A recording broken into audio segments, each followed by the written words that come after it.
A quiet rancher found a young woman kneeling near the road and chose not to ride on. Sun high over Sagewind Basin, heat ripple above a chalk road, wind herding pale grass in ragged stripes.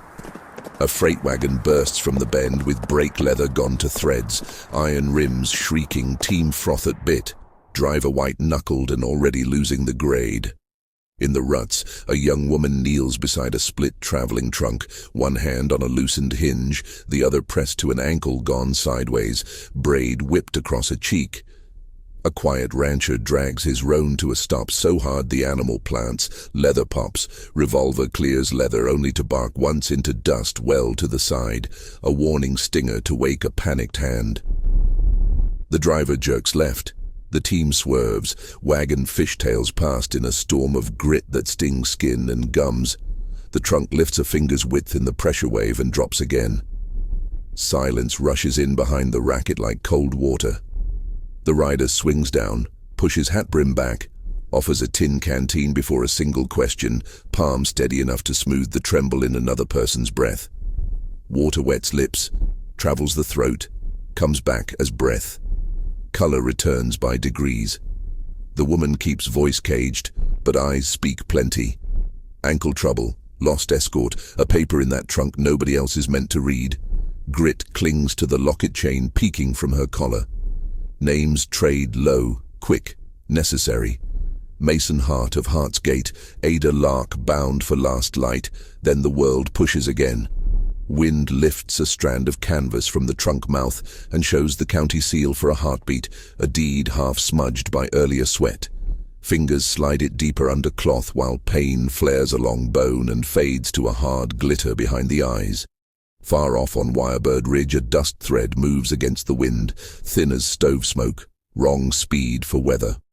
Someone watching, unrushed. The roan blows, ears split the distance. Saddle leather tick-ticks under a shifting weight, while a plan lays itself out the way, a stockman reads rain from cloud bellies. A strip of canvas twists into a brace, careful wrap above bone, not tucked where boot leather will not grind. Pain slides across Ada's face and goes down again without a sound. Rope slips from the horn, loop drops over the trunk handle. The roan leans, wood skids over hardpan with a dry bark. Scattered gear gathers fast into a blanket roll, needle tin, small brown ledger, brush, an old ribbon that still remembers gentler work. The driver who lost his nerve and kept going leaves nothing but wheel marks and a tin cup dent in the dust. The basin does that to some folks, hollows them out until they move like wind-blown husks. Better ground waits along Gooseberry Creek, where cottonwoods break the gusts and water keeps hooves cool. They aim that way without ceremony. First half minute already heavy with choices has passed. Now the road smooths, hoofbeat returns to a rhythm that steadies nerves.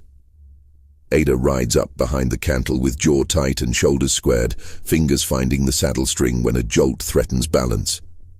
The rancher's coat flaps, lariat thumps the skirt of the saddle, steel rides peaceably muzzle down as promised, no drama beyond what the land already provides.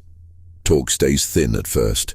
Small things do the binding, checking a wrap, measuring sips, shifting weight when the roan takes a stone. The long view opens, mesa backs shoulder the horizon, sky bleaches toward afternoon glare. The watcher's dust shows again, then vanishes behind a red spur as if embarrassed to be seen. In that lull, the woman's hand strays to the locket and stops there, thumb warming the metal through cloth. A glance at the ledger in the roll, then away. Neither asks for story. The West has learned too many times that names can be traps. During the first 2 minutes, the pair settles into a cadence that looks like they have ridden together before. The roan pushes a brisk walk that eats ground without cruelty. When the grade tilts, a palm rests on withers for balance. When creek light flashes off to the right, both heads turn the same notch, and then forward again. Gooseberry Creek arrives as a silver seam stitched through brown cloth. Cottonwood shade pours a cool stripe across the road. Hooves thud into damp earth and come up dark. Here the long hold begins. From 2 to 8, the scene asks almost nothing loud from the world, yet the frame never dies. Light lifts in slow sheets off the water. Skirt hem breathes in a steady prairie pulse. Dust motes thread the air like tiny comets. The roan's ear swivels when a grasshopper rattles. A single feather tumbles and lodges in the fence wire. Every small thing becomes a metronome for patience. Ada's ankle swells under the canvas, but the brace keeps bones honest. Pain registers in the eyes, then hides behind a set jaw. The canteen returns and returns until thirst stops shouting. A shadow hawk tilts a slow spiral and throws a moving coin of shade across the road. The roan startles when a scarlet snake slides from a warm stone, then settles after a boot heel thumps warning on hardpan and the coil vanishes into grass. Danger here comes in inches, not miles, and still can take a life when focus wanders. A shallow crossing follows where gooseberry braids thin over pebbles. Water grips hoof iron just enough to tease balance, and a slip sends a spray that cools grit-stung skin. Ada leans with the animal like a seasoned freighter guiding a load through an off-camber rut. At the far bank, a single quiet laugh escapes, relief edged with disbelief at what the day keeps piling on. Above the crossing, a cattle path skirts a shale lip. Stones tick loose in small reports, a gentle rockfall that peppers boots and trouser legs. The roan waits until the earth finishes clearing its throat and moves on. A bleached wagon tongue and a longhorn skull lie sunburned by the track. The woman's glance brushes past ruin toward living things. The roan's patient eye. Cottonwood leaves turning pale sides to a gust. Small birds that hang above cattle like scraps of smoke. Because life wants proof of itself after too much absence. A set of prints crosses from ridge to creek, 2 riders leading a third horse. The pattern says patience, no wasted turns. That joins the earlier dust thread in the mental ledger. When the grade eases, the yard gate at Hart's place grows out of grass instead of imagination, and the sight unspools a tight near muscle inside 2 chests at once. No one names it. Split Post Mile rises out of the shimmer, a cedar stake broken long ago by lightning and left that way for travelers. From there, the track forks toward Last Light or toward Hart's Gate across raw bunch grass. Last Light means witnesses and questions asked until answers wear thin. Hart's Gate means shelter without rumor, but also takes responsibility for whatever follows that deed tucked in canvas and the watcher who will not hurry. The roan chooses first, head turning with a small decision learned from countless evenings, and the rider follows. Ada reads the nod for what it is, not invitation exactly, more like a line freshly inked across a clean page that both must now learn to read. Sun shoulders lower and warms the mesa faces. Sage deepens from dust to living green. Heat loosens its grip. Wire fence runs like a pencil stroke toward a leaning gate bandaged in rusty barbed. The latch lifts, hinges complain, yard dust smells of sweet feed and last night's coffee fire. The trunk thumps to earth. Water fills a tin basin. Steam ghosts where it hits hot metal. Plank underfoot steals a gasp before pride smooths it. A nod serves as a whole speech. Inside the low house, the air holds cave shade. Shelves line beans and peaches. A pot-bellied stove rests quiet with split wood ranked precise. A second hat on a peg bears a chewed brim that belonged to someone who does not come through the door anymore. None of it gets named. Work proceeds because that is how this country keeps souls from falling apart. A cot gets made up with clean wool and a folded shirt for a pillow. The brace earns another wrap. A skillet hisses and throws onion to fat. A tin plate settles on the corner of the table that catches the last square of good light. Through the door, the basin shows Wirebird Ridge painted gold. On that ridge, a tremor of dust writes a question mark, then rubs it away. Choice came once on the road and comes again indoors in a quieter shape. Ride on alone and leave a stranger to weather and watchers, or build a small wall around 2 lives at least for a night and face what the ridge decides to send at dawn. Without vows, Mason sets a second cup beside the first, pours coffee black as varnish, rests a palm on the brown ledger without opening it, slides it to a shelf as if to say later when minds are cooler. Ada watches that simple grammar of care and allows shoulders to drop the width of a single breath. Outside, a horse stamps twice and nothing follows. Wind wires hum a low note. Daylight clings over Sage Wind Basin as if unwilling to quit. Names have been spoken, a gate opened, a watcher marked, and a quiet line crossed neither expected to find at midday. The West prefers deeds over talk, and tonight the deed that began in bright dust sets the trail for whatever waits beyond the fence, Wirebird Ridge holding that thin smear of dust like a secret. The wind refuses to blow away, Hart's Gate set square to the road, posts rough with pitch and old weather.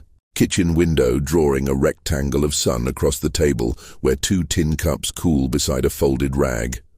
The brown ledger sleeps on a high shelf. The trunk waits near the door with canvas straps reknotted. Ada Lark balances on the stronger foot and tests the wrapped ankle by careful degrees, weight forward then back, jaw steady, braid retied with a strip of ribbon saved from earlier years. Mason Hart studies the fence line through the doorway, thumb resting on the latch. Breath even like a carpenter checking level, nothing heroic in the posture, yet the room steadies around it. Chores begin without words. Coffee scraped from the pot finds the second cup. Stew gives off onion and pepper. Skillet hisses. Corral gate receives a new length of wire. Saddle soap digs into old leather until the roan's bridle wakes to color again. A day that looks ordinary to anyone passing the yard, but carries a thread too tight to ignore. The watcher on the ridge knows it too because the dust line thickens, splits, reknits. A habit of riders who consult each other without needing to shout. Ada sets a tin of shell buttons by the window light and builds a collar from scraps scavenged in the house. Needle dips, bites, emerges, seam tightens into something a body could wear to town without shame. Mason passes once and leaves a palm-sized whetstone by the tin, as if to say, keep the edge true. The roan flicks an ear toward the road. A blue jay scolds from cottonwood shade, gooseberry water prints moving coins against the bank. Noon settles heavy enough to bend the grass tops. That is when the hinge squeals on the outer gate in a way it never does for Mason's hand, and 2 horses push through without asking permission. The first a pale buckskin with a saddle slick as law office furniture. The next a flea-bitten grey with dust ground into every stitch of its gear. Riders lean tall in coats too fine for work. 1 boot toe tapped clean.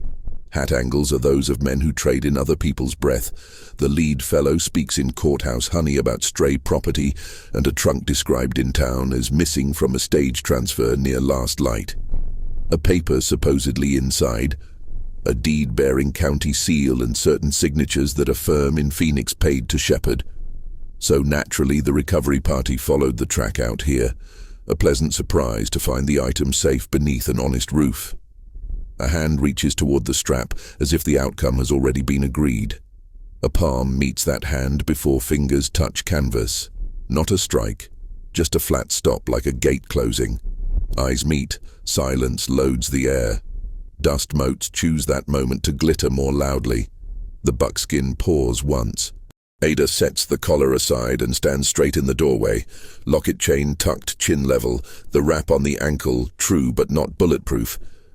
Mason pushes the trunk back with a boot heel, leaves it in the open to avoid looking guilty. Says nothing about ownership because the West hates arguments that outtalk the evidence, instead requests names, licenses, witnesses, a receipt listing everything present in the box before that hand arrived. The lead man smiles in a way meant to soothe cattle, shows a badge that shines like tin poured yesterday.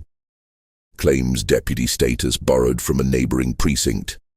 The second man watches Ada more than the trunk, eyes counting details with the habit of someone who locates leverage in rooms. Heat builds between unspoken lines. The grey shifts weight. A spur chirps. A crow passes overhead and croaks something that sounds like a warning delivered too late. Tension shifts from talk to posture. The coattails of the lead man swing back to reveal a pistol riding low, muzzle pointed toward dirt. but carried by someone who enjoys what metal can do to a conversation. Mason's holster sits quiet on the peg by the door, a choice in plain view. The roan stamps again. Ada crosses to the trunk and rests a palm on the lid, as if weighing flour. Speaks low that a receipt can be written today if the lid gets opened under sunlight with both parties watching. Any seal broken only after the page lists every scrap in sight. The man with the courthouse voice waves off the idea like a fly, reaches again, gets the gate hand for a second time. Patience thins. The grey rider finally swings down and tries force over diplomacy. Boot scuffs the threshold. A shoulder brushes the doorframe. Mason's body slides half a foot to place bulk between stranger and house. Minimal distance. No snarl. A shift known to anyone who has moved cattle through a narrow gap without bruising ribs. The deputy badge hand laughs too loudly and clucks a tongue. Says this doesn't have to be difficult, just doing our duty. The grey rider makes a mistake and grabs at the trunk strap. The loop snaps off the peg and skitters. Ada trips on the slack because the ankle wants to test its limits exactly when the room tightens. Knee hits plank. Pain flares along the earlier hurt and settles like iron. That moment flips the yard from talk to movement. Rope lifts from a peg, as if it wanted this job all along. A loop rides past the grey fellow's forearm. A twist plants the wrist against the doorpost without breaking skin. Weight shifts through Mason's hips and everything stops for the intruder. Except the mind. The buckskin rider yells something about theft and resists the spin by yanking the pistols out. Where argument ends in gunpowder, steel clears leather. Muzzle twitches toward the floor. A thunderclap breaks 6 feet short of anyone's blood.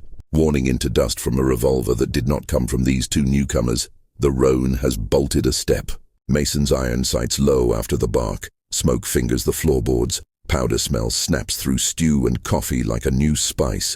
Horses throw their heads. The grey loses nerve and tries to yank free. Rope gives just enough to avoid a wrench, then tightens again around wood where no bone suffers.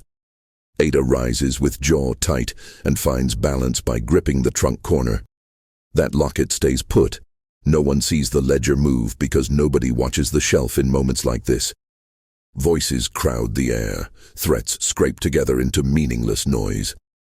Finally, silence lands because the ground demands tribute and everyone runs out of stupid ideas at once. Pistols return to leather. The buckskin rider chooses words over holes and proposes a ride to Last Light for proper sorting.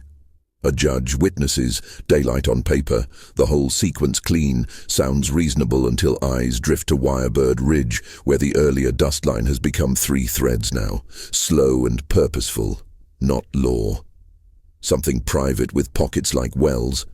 Mason refuses to escort property anywhere today, offers water for horses and a chance to cool, says paperwork can start right here under gooseberry cottonwoods with full inventory or not at all. The buckskin rider studies that answer, reads the yard, the other horses, the fact that Ada has not relinquished a hand from the trunk lid, then smiles a final time and leaves a sentence that is not a threat, only because it pretends to be concern. Folks out here get hurt when misunderstandings harden. We'll be back with others who can smooth things. Spurs ring. Mouth breaks into a grin that never touches eyes. Both men ride out slow by design. Dust spills, gate squeals, ridge dust threads adjust their path to meet somewhere out beyond the fence line. The long day resumes its heartbeat, yet a new layer hums under every task. From 8 to 23, the frame holds like a patient drum. No blackouts, no vanishings, just motion. Inside quiet. Ada patches the busted door jamb with a scrap of pine and 2 square nails peened flat. The collar gets its last button and ends up folded on the table for a body to find without comment.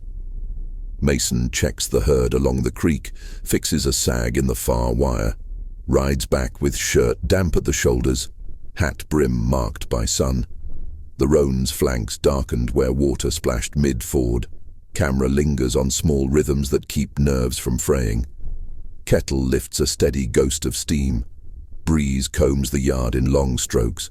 A red-tailed hawk hangs in one place against the blue like a weather vane. Hoof weight creaks the porch plank in an almost musical interval. The lariat draped on its peg sways a finger's width whenever the door opens. Breath becomes a metronome. In that hold, a new plan roots, not a grand one.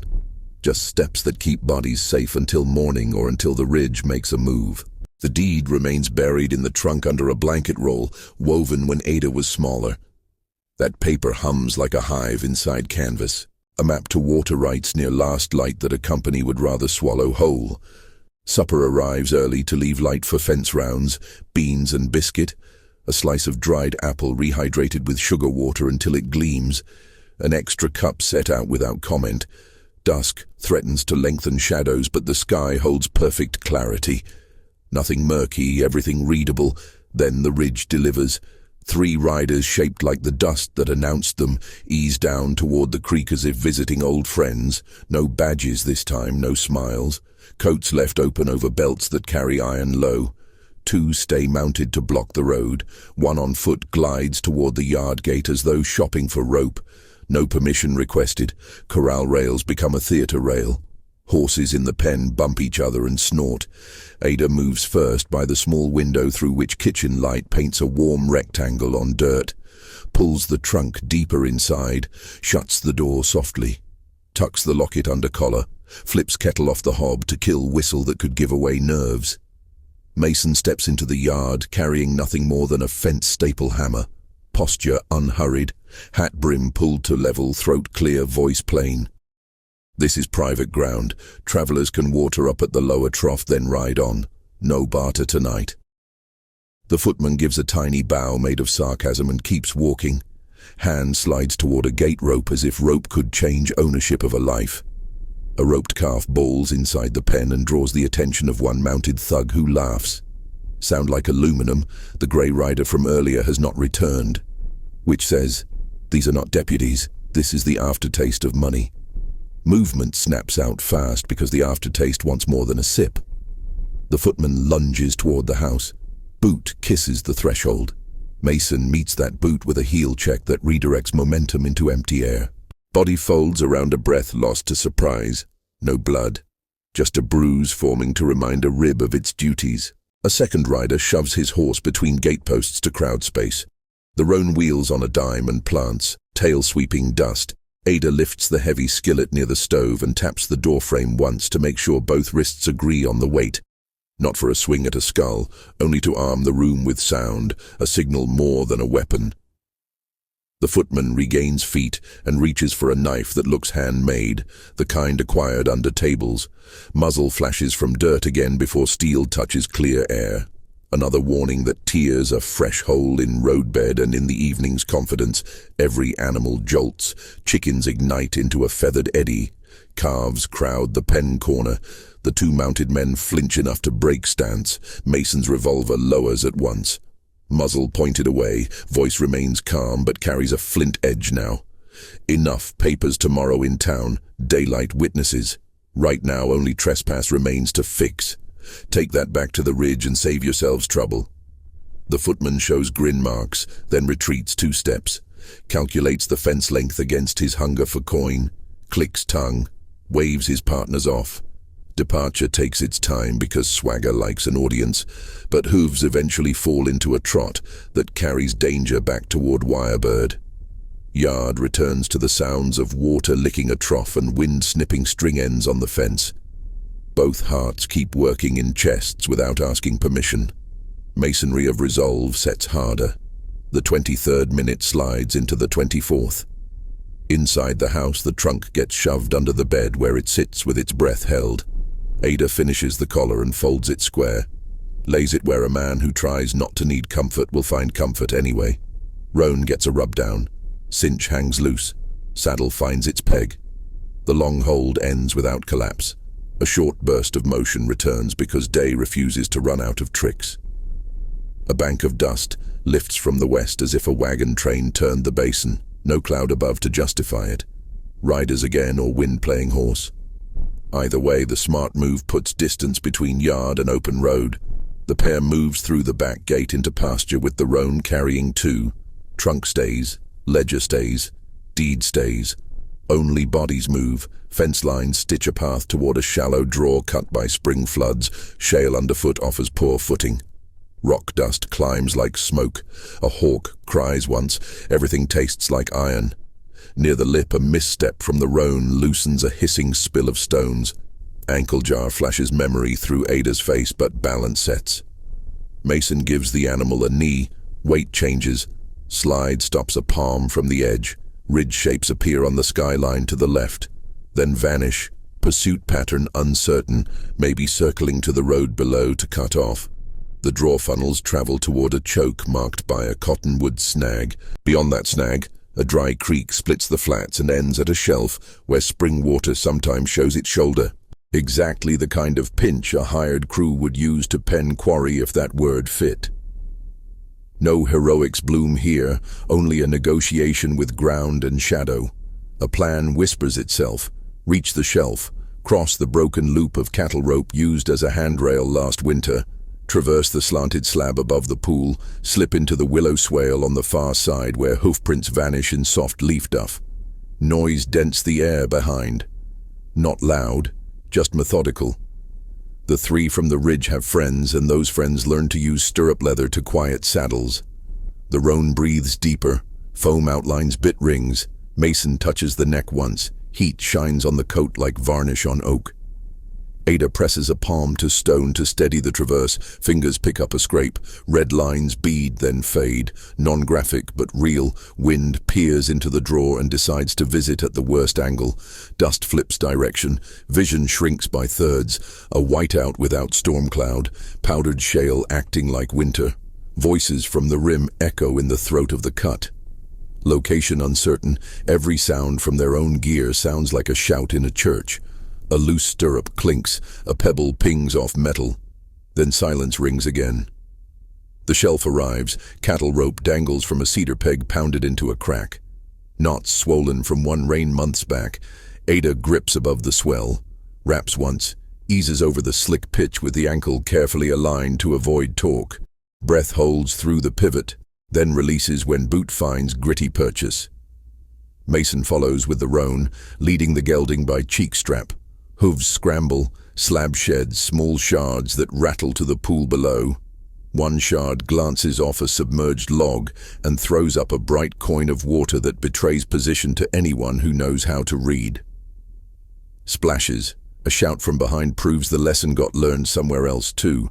Nothing friendly in that tone. Pursuit picks the near rim and drops into the draw mouth, not close enough to shoot, too close to dawdle. The last half minute of this segment tightens every seam. The willow swale opens like a green throat, promising a muffled path to the road near last light, without crossing open ground. Then a ground tremor interrupts the plan. Not earthquake, just a carving off the rim above, when a mule hoof kicks a loose block, rocks tumble. One larger stone caroms into the draw wall and explodes into slate plates that fan across the slab. Fragments scud like thrown saucers. A sharp shard kisses Mason's forearm and paints a short red line. Pain more insult than danger. The roan lunges at the ring of the rope. Cedar peg creaks. Fibers fray. The handrail gives a long, warning groan that speaks in a language every rancher knows as not yet. Not yet. Hold. The gelding freezes because body memory remembers man voice from earlier warning the steer. Ada reaches back without looking and finds the cheek strap. Pressure through leather replaces a sentence. Slab stops sliding under boot soles. Willow shade inches closer. Voices behind multiply into 5 or 6. Echo ruins counting.